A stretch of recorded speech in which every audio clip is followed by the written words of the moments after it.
kailangan natin i-assemble natin to panel board. Ayan, nandiyan na yung main breaker. Tanggalin muna natin to. Ito yung mga gagamitin natin. 20 amperes, 16 amperes, 32 aircon, 32.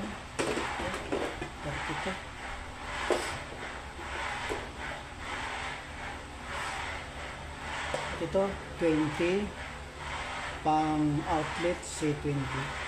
Tapos ito pang ilaw C16. So lahat ito guys MCB miniature circuit breaker ang gagamitin natin. So assemble natin to. Yan, mamaya papakita ko sa inyo, lagyan natin to siya ng connection para assemble natin. Tapos i-install natin to sa pinaka panel ng building na ginagawa natin. So yun lang, mamaya bigyan ko ng update.